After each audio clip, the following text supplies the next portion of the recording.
live. We're live. Oof. I'm alive.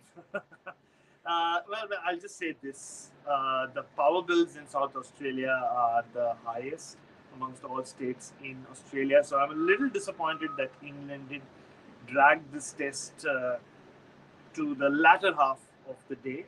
And the lights did come on briefly before English hopes, and that little light at the end of the tunnel was just shut out for good. And here we are. It's pretty much that time of the night when You just looked at your bare wrist as if there was a watch on it. Yeah, That's how tired you are. Look, let's get on with the show while we still can.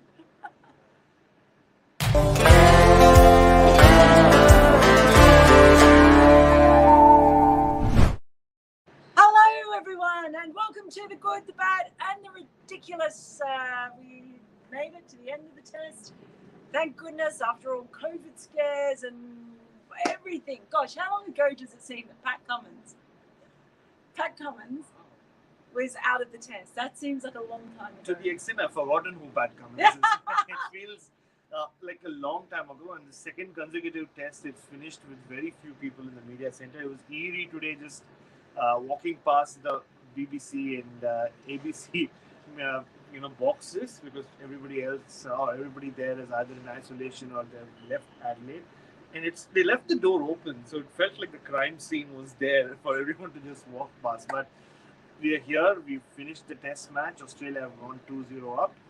It seemed pretty inevitable that would happen. England have a lot of questions to answer, and hopefully we have a lot of nominations to talk about. Speaking of which, let's bring up our first nomination. It is from, who's it from? Oh, Wise Cricket. Yeah. Wise Cricket. Jos Butler has been a living advertisement for, there's more to that, isn't there? You might have to get out your phone. Oh, there you go. I know what I can't it is see it all. For our show. You're going to have to bring it up because I can't see if there's a second line on that. See, this is live TV. This is live. Oh, not TV, Okay. Yeah. Where is it? Oh, Joe Root has been a living advertisement for Melinda Farrell and Beastie Boys hashtag in the test. In this test, shown the full range single-handedly of good, bad, ridiculous. What? 3 spectacular catches, was it? 3 drops that were just as spectacular. Yeah. And then failing with the bat, and then almost pulling off one of the most epic innings that you could imagine, if he managed to sort of stay there all day. It was everything. To think that this is a guy who does what he does at the T20 World Cup, and then did that today, and his slowest innings of that kind, his second highest innings in terms of balls faced, incredible. And to be out that way was absolutely heartbreaking. It really was. I've just felt so. It was like the cricket equivalent of Joe Root getting hit in the nuts twice. It just, you know what I mean? No, not really. I don't think that. No, a cricket, not a pain equivalent, Okay. but you know what I mean. It's just I know. to do that, and then it was a blow. But hats off. There have been a lot of questions, really, asked of Jos Butler, and. When you say it today, who was, I don't even know what I'm saying. Is he batting for his career, maybe? Batting for his test career, possibly. And don't forget, he could have been out on a pair. If Alex Carey had gone for that catch, the first mistake Alex Carey made as test wicketkeeper is just misjudged it a little, because he was on 0, and I think he was facing his first ball, second ball of start, and imagine how the test match would have looked. I mean, it would have been over long before when it did. But that dismissal just summed up Jos Butler's test match. Like he said, I have to say, some bowlers say that this batsman is my bunny or this batter is my bunny. Weirdly, Marcus Harris is Jos Butler's bunny when it comes with him flinging himself to one side and another side and taking catches. That's why I tweeted. I said, what did Marcus Harris ever do to Jos Butler that he keeps dropping simpler chances of Manas and Steve Smith and keeps pulling off these extraordinary catches to get rid of Marcus Harris? But it was one of those test matches. But has he saved his test career? Look, he is a long-term investment. been already a long term since that investment was made. But he did show that he's got so many facets to his game, and after he did what he did today, it's actually frustrating when you look at his test career and see he can do this, he can survive, he can show that fight, but often he doesn't. He gets his eye in and this soft dismissal. So, yeah, I mean, sums up everything that's going wrong with England right now. But yeah, I mean, and he rarely goes that far back. I in this know. series. It was just He didn't realise either. That was the thing. yeah. He didn't realise, and he was like setting off the run, and he just couldn't. It was like he couldn't work out why Australia was celebrating. So he didn't even realise that he. I think without the zinger bails, I think even the Australians would not have realised immediately. It was only because that one flash went off that I think someone at square leg noticed. It must have been so. So yeah, and Jos Butler, he was good, bad, ridiculous. He was. He summed it all up. Okay, time for our next nomination, and it is coming. Our good friend Danny Franklin. England are playing. This is so hard for me to read. This is better. Okay, England are preparing to reinforce the squad with T20 cricketers from the BBL because they have sent all of the red ball specialists in the Lions squad home. It's a really good point, and there was a lot of discussion about that today. Just where do England go? So they've got Zach Crawley, they've got Johnny Bairstow, and they've got Dan Lawrence as well. That's batting wise. There's some chat that Saqib Mahmood might be possibly coming into the squad. The Thunder have announced the signing of another overseas player today, so we'll find out in the next few days. But that could be a possibility. But again, you're looking at adding bowlers, and sure they got carted around a bit here, but I don't think that's the problem. The problem is the batting. They've got three guys, really. You know, Jos today maybe did something, but you've got Milan, Root, and Stokes, will probably do something at some point in this series that is real quality. But where the rest have gone home. We were trying to work out who's out here. James Vince. Yeah, Tom Abel, who I seem to be really impressed with. Yeah, we were going through all the permutations. Could they open Liam Livingston here? I don't think so. I don't think we were going through all the permutations, and there really aren't very many of them. And so it is, they've gone home, I guess, cost, COVID, all sorts of reasons for them to go. But yeah, you're right. It's pretty grim as far as that goes. And there also perhaps needs to be some questions about the selection process for England as well, and how that it's changed. Is it working? You could argue possibly not, but I don't know. Looking at it, looking at the spinners, spin options, looking at everything. Looking at batting and looking at spin options are the big ones. But the hilarious thing is that I've just spoken about the possibility of bringing another fast bowler. Exactly. That doesn't make sense at all. They already have Mark Wood, who they should not have rested for this test. They have Craig Overton, who was part of the Ashes squad last time, played a couple of test matches. So I don't think that's the issue here. I think the issue, I think you hit the nail on the head. It's they're selecting players based on hope, no conviction, and based on what they do in English conditions. You look at Rory Burns. You look at even Hasib Hamid now, after the way he got out here. I don't know where he's going to get that next run from. MCG, SCG, you would think with slightly lower bounds, you might get something, but the MCG tip, if you get anything like what we got the last 2 years, he's going to struggle again. Chris Wokes, I feel bad talking about it, but he batted his batting's the problem though, man. He's made the third most runs. This is the flip side. Root's taken the second highest number of wickets for England, and Chris Wokes has scored the third highest number of runs. That just says everything, right? That's the problem. Chris Wokes' batting basically makes sure that he plays every test match in Australia, but then his bowling gets found out. So maybe the time has come when they pick him more for his specialist batter, and occasionally give him an over or two. To be fair, and Joe Root becomes the lead spinner, and he bowls 20 overs a day, and Chris Wokes does what Joe Root would have done otherwise and bowls 4 overs, 5 overs. He started as a number 6, didn't he? Yeah. So he's batted at number 3. Yeah, has. Yeah, he has the right technique, as he showed today. He has great temperament. Yeah, he actually looks quite good. But he does look more solid than some of England's other batters. So, because if you're listening to us, Mr. Silverwood, we have options for you. Yeah. The dressing room is right behind us. And If you talk that way, they can't hear you. oh, sorry, I'm not. I can see that the English team hasn't left yet, so maybe they are listening to you guys and us, and hopefully some changes will be made. Maybe. All right, next nomination. Please. Ridiculous. Wokes is the best English batsman outside Root. And Milan try him at number 6. Oh, well, we just did that, didn't we? Yeah, you read our thoughts and got that in. We read your nomination, made it our own thought. Yeah, it's a good. Let's say good and move on to our next one, which is from Cricket Broken. Ridiculous. Olly the offie. Things in the test this week. It was sort of the combination. I mean, yesterday was a ridiculous day altogether, but when you had Olly Robinson bowling 3 overs of off spin. Pretty good off spin. Yeah. And then you had David Milan chiming in with some leg spin. Pretty ordinary leg spin.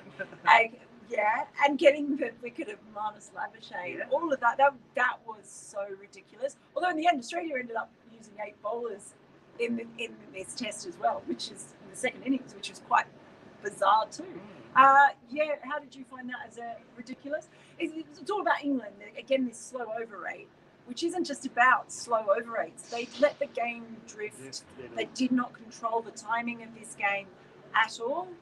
And I asked Graham Thorpe about that first press conference on the first night, and he kind of really dismissed my question about slow over rates. And I wasn't talking about being fined or dropped points. I was talking about the fact that Joe Root ended up bowling under lights here and at the best time for sort of seam and swing. So he got a little philosophical with his answer when you asked him that. But no, I mean, we keep saying this thing. There's just so many messes that England need to clean up to even kind of get into this series. Look, Jos Butler batted well and Chris Wokes batted well. It's a huge defeat, 272 runs, and you just knew they were going to, there was no miracle on the cards at any point today, especially after they lost those 2 wickets in the first 15-20 minutes. So, and if, like I said, if Jos Butler's catch had been taken, we would have been done by the tea break or the dinner break. We could be having a drink right We would have had the 5th drink by now. But unfortunately, we aren't. And maybe we will not have a drink at all tonight. But just on Olly the offie, it was funny that before the test match began, I saw Mark Wood and Craig Overton were practicing their off spinners. And I was a little amused by that. I thought maybe they're just fooling around. I didn't know that it could end up being a plan where England start using their fast bowlers as spinners to make up for the over rate or for whatever reason. But don't forget that Ben Stokes was on leading the team on at that point. Joe Root had just had, his first blow at that point. He was still recovering from that. And so maybe it was the Ben Stokes ploy. He himself has bowled off spin in a test match. We saw him bowl off spin in the Gabba nets whenever it was 10 days ago. So, look, Jack Leach, Dom Bess, I would prefer Ollie Robinson's off spin at the moment to the way those guys are going. And just because of the way they bowl, the way they will be treated if they do play. So, maybe they have hit they found something finally. Well, what we really want to see, you've just put it in my mind now, what I desperately want to see in this series is Mark Wood bowling off spin. That would be the most ridiculous thing. I would love it. Yes. Yeah. Next nomination, please. Okay, that one's definitely too small. It is from a nobody. Ridiculous, bad, ridiculously bad. The lack of depth in this England test setup. On the other hand, they can boast of 2 teams in white ball formats. It is such a baffling contrast altogether. Yes, good point. Some people might point to one as a reason for the other, and there's probably something in that, but it's not the only reason. But they have really prioritised, white ball cricket. They did all of that in the lead up, after losing T20 World Cup in 2016, after losing the World Cup, being booted out of the World Cup in 2015. There was that, and then the turnaround, the focus on white ball cricket, and then the success of the white ball teams, I think, because it created so much, did. And look, I think you look at Owen Morgan and his captaincy of the side and how much he knows he wants from that side as well. maybe there are some questions. I think there are questions about Joe Root's captaincy, but I don't see how anyone else could be captain of this Test side. Because Ben Stokes is there. He's just had 5 months off to look after his own issues. So, yeah, but it's a good point. It's really weird. I think a lot of there's so much more freedom when it comes to whiteball cricket, and that whole philosophy that they've embraced, but it's really at odds with Test cricket, and that's, I suppose, again, just to pay tribute to what Jos Butler was able to do today, because he showed he can do it. Yeah, exactly. And others in that team have also showed, like Rory Burns showed some grit, which you expect from him in that second innings. But it's about priority. I think you said it.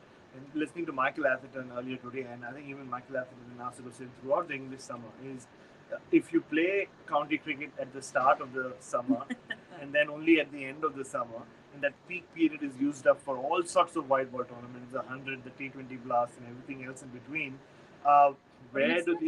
what do you expect? I mean, this is what is going to happen, and they're really struggling. It's not that they're having bad days, they're clueless. I mean, Joe Root is coming after the game and talking about, we missed the plot, we should have bowled fuller.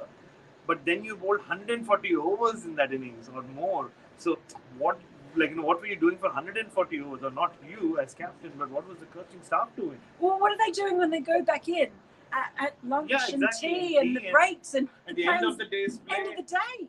Okay, guys, this isn't working. What do we do? Oh, we're going to come out and we're going to do exactly the same thing again tomorrow. That's what it looks like. Yeah, it's just baffling. Yeah, I mean, I was telling someone earlier today, like, my neck hurts from just shaking my head vigorously at everything that England have done so far. I don't get it. Like, I really don't understand it. But but that is you saw it earlier this year when they had half their team or the entire one-day team wiped out. They could still produce a very, very competent team who actually beat Pakistan in that 50-over series. So, but then you look at the Test team. You don't know. I mean, you want replacements even now from the white ball stuff. So, it's and no wonder that they won only 1 out of 10 Test matches this year. And now with all these overrate points that are being deducted, does it even make sense to win matches anymore? Because they're anyway in the negative. So.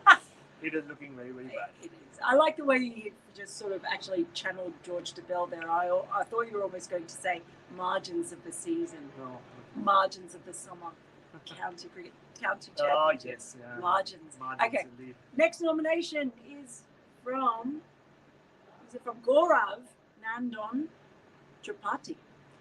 Bad. Just the sight of Root's nuts being cracked twice on the same day was your thumbs in the row, was so painful to even watch. He wasn't even able to walk properly, and then absolutely no support from anyone except Milan on the field makes it a really sorry state for him. I think everyone felt sorry for him, even me, and I don't know what it's like to be cracked in the nuts because I don't have any nuts. But it was bad. But look, okay, when you talk about details and everything else, why was he getting throwdowns and not wearing a box? Abdomen protector. Well, so what I was told was he was just getting gentle half volleys, and it was a freak accident, and one nipped back in, spat up, and got him. Well, if you're talking about details, a bit like the no balls, or something, all of those little details that you look after. I don't put it this way. I don't think we'll ever take any kind of throwdowns again without wearing a box, and nor should he. He's too valuable. But yeah, he did. It was when he was running between the wickets. He looked like he'd been sat in a saddle for 3 weeks. It was very sad, and actually a really pivotal moment, because I think that when he got hit in the field, he got out soon after. If he'd managed to stay in, that changes the look quite possibly of today quite significantly. Yeah, I mean, that it just puts everything into perspective. Not just Joe Root, no man again will ever walk into any net, even if I think I'm going to start wearing an abdomen guard and standing near the net. Who knows when a loose ball might just come my way. I even posted on, and I think it was a sign from the universe I was just searching for something, and today, for some random reason, I found this abdomen guard with a bunch of papers. Anyway, but and yeah, I'm going to use it a lot. Everybody should. If you are a man and you're watching it, you know what it feels like. And if you haven't, you're lucky. Please don't try it at home. It's you could see, even though Mitchell Stark did laugh or giggle for a second, and when she saw the replay, you could see the pain. It just I mean, it is something that you never want to experience, and for him to have experienced that twice on the same day. And the first one, like you said, I mean, then he had to go and get scans. I really don't know what you find in those scans, but thankfully nothing was found, is what he said. And it's weird how these things work out. Like last night after I was done, the journalist instinct kicked in, well. So I was hanging around right there near the dressing room. I just wanted to see what he was feeling like when he left. So I was here till 11:45, just waiting for him to leave. I didn't see him. This morning, we picked our rental car, and I didn't even know it was bang opposite the team hotel. So we pick our rental car, and they're waiting with the key outside. And I see the England team bus pull up, and who walks out from the hotel? It's Joe Root, and he was still doing that, and it was so painful to just see him land that first foot into the bus. Thankfully it got better as the day wore on, but yeah, it just sums up everything about. Yeah. Come on, you boys are just soft. That's what I say. Soft. I don't even know what to say. Soft. I can't even. Okay, let's not go into comparisons. And is it our final nomination from Rajdeep Das? Do we really need a 5? Take it away when I'm reading it. Do we really need 5 tests for the Ashes anymore? Really good question. I think no. I really do. I know they make a lot of money. I mean, there are only 3 teams who are involved in 5 test series, and actually 2 of them are England. Yeah, there are 2 series. Even Australia, India isn't 5 tests. I think it's too long. I 3 or 4 would be good for me. I just think, they were putting up those things about, when was the last time someone won a series in this country or that country. It's really, really hard. And when it's over 5 tests, I think it can become boring. Yeah. It can ruin players. And it so often isn't that competitive. So it won't, but I say that, but I say they will stay 5 tests because they're worth too much money. But do we need them cricket-wise? No, I don't think so. No, absolutely not. And this series is actually the perfect example for that. 2 tests in, like I said earlier, whatever you say about England showing fight, I mean, this you've seen before. To me, it means nothing. What Jos Butler and Chris Woakes did, great performances, but in the perspective, the context of the series, it doesn't mean anything. 2 massive defeats at the start of the summer in conditions where England would have bang. This is the ping pong test after all. Even though they had never had a great record, this was earmarked as the test where England will come into their own and all that. That's gone. They go to an MCG where the pitch the last couple of years has been slightly up and down, and batters have struggled. So you're talking about Cummins and Hazelwood coming back into the attack now. So this is such an inexperienced Australian bowling attack, and the fact that you lost by 272 runs against them just says a lot about why this could just end up being one of those very long summers where, if they do lose in Melbourne, which everybody will back them to, where do we go from there? You're talking about Sydney and Hobart. I know we do. Yeah, Hobart, who knows? But you're talking 18 days left in this series with not much. I mean, you can say World Test Championship points, but everybody in England and Australia will say we play Test cricket, and then there is the Ashes. Which means that once the Ashes is gone, does it even count for anything? So, 4 tests are great, I think. I think at some point you need to look at the historical record for a team as well. England have won 4 test matches since 2000, if not even that. Yeah, I think so. Yeah. In Australia, so that's 21 years. You won 4 test matches. That's not good enough for you to want 5 test matches. To be honest. No, let's bin it, but it won't happen. Okay, the time has come for the goodest thing of the day.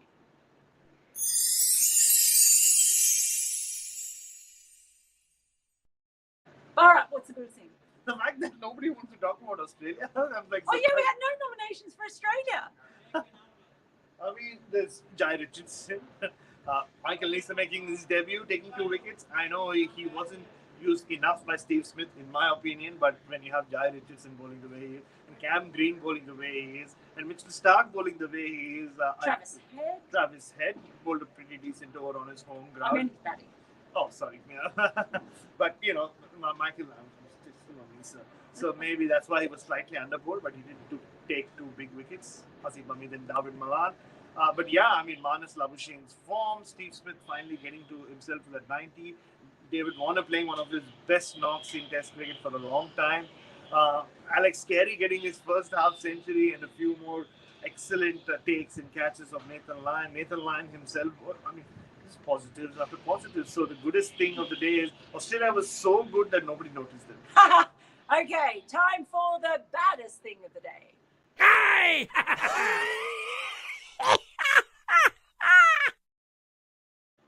What you got? England, and I mean the fact that people look at today's performance, and Joe Root, of course, it's his job as captain to say that no, I'm like kind of like my spirits have slightly raised after what I saw today, and it shows that we can fight. But other people expecting this England team to fight, I'm sorry to say, but this is the kind of performance which gives you that little bit of hope as a neutral fan, but then it'll be crushed, that. So that for me was just bad.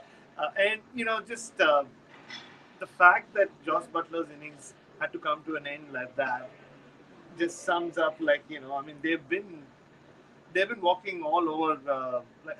They've been walking all over their stumps absolutely, the whole time. Yeah, exactly. Yeah. It's just a matter of Anyway. Okay.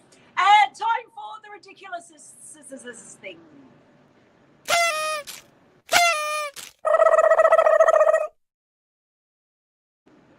Out of many ridiculous things that have happened in this test, you pick one. I mean, I'll pick 2 Joe Root's nuts, but unfortunately, he's got 2. Still, we think. Hopefully, yeah. I mean, he did say the scans said everything was fine. Though he did say what kind of details do you want when someone asked him about the injury itself. But the fact that he has 2 and he got hit there twice, and everybody, including Isha and Mel, somehow felt the pain without knowing what it feels like. For me, was ridiculous. It just told you how we are connected in certain ways, all of us. But I don't think we can go past that at all. Joe Root and his nuts, and especially after we sort of laid the groundwork for it inadvertently by talking about the nut net and the Gabba. The nut net. We did. We started talking about the nut net, the Gabba. And you know what happened? Ollie Pope was hit in the nut net. There was a nut net here. Exactly. And at least they were wearing boxes in the nut net. That's true. So if you are watching this show, wear a box. Whatever you're doing. Yeah. Even if I might go put one on, just for the hell of it. Anyway, thanks for having us. We have a happy Christmas, although we'll probably maybe talking to you before then somewhere in some format. But if not, have a happy Christmas, because we are going to be in Melbourne for the Boxing Day test. So we'll see you then. Until then.